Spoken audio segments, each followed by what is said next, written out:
was the night of a blackout. All through my house, my family was searching for scores with their mouths.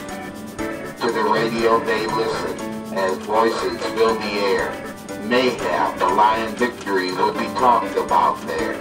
Then suddenly I heard a strange broadcast that said, out of his own end zone, Dan Orlovsky had fled. With Millen out of the picture and finally off the map, you'd think they'd get better, but they're still doing this crap.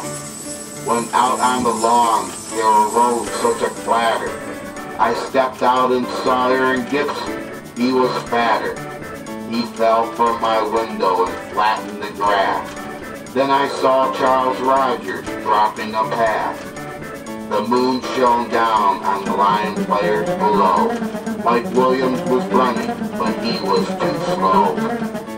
When what to my wondering eyes should appear but Bobby Lane laughing and guzzling a beer. 3 championships I won, then traded away. My curse has returned and there's still hell to pay. Here's a guarantee by Lomas, here's a 5-0 playoff loss. Let no one forget how much trading me has cost. I will leave you now this cold blackout night with visions from Lions past that will cause you a fright. And with those remarks, Bobby finished his brew, and the visions began, you may know quite a few. Barry Sanders ran away very quick, I admit. Rather than play for the Lions, he decided to quit. Enter William Clay Ford. I was surprised that he came. He looked at his quarterbacks and called them by name. Now Kitna, now Combo, now Joey and Plum. On Mitchell, on Long, to the land of the bum. To the bottom of the division, to the pits of football. Now fade away, fade away, fade away all. As dry leaves crumble, to the wind they did fly. The Lion quarterbacks floated up to the sky. So up to the housetop the quarterbacks they flew, with our dash playoff hopes, and 0-16 too. And then in the twinkling I heard on the roof an incomplete pass bouncing, the Mayday flaking. As I ran in the house and was turning around, down the chimney came Wayne Fox wearing a hat he had found. He was dressed like a mouse, with ears on his head. Coaching made me disabled, to the lawyers, he said. Then 24 straight losses that came back to back. They were followed by Rodney Peete taking the sack. A man walked by me with 1.5 feet.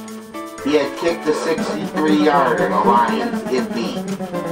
John Rogers then went away with the trade. Eddie Murray missed a field goal while Monty Clark prayed. The 0-8 Lions smiled, but none had real teeth. Their victory total was shaped like a round Christmas wreath.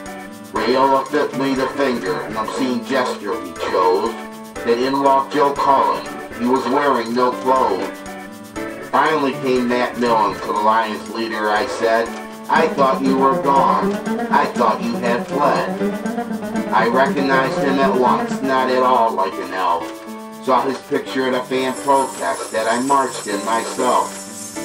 A wink of his eye and a twist of his head told me we had more bad management to dread. No one spoke, not a word, but went straight to his craft. He was helped by bad players he had picked in the draft. Then Matt Millen saw my sign, said, Lion Visions, take a hike. Fire Millen is a sign that I really don't like. But I heard Matt exclaim ere he drove out of sight, Johnny Morton, you faggot and devout cowards, good night.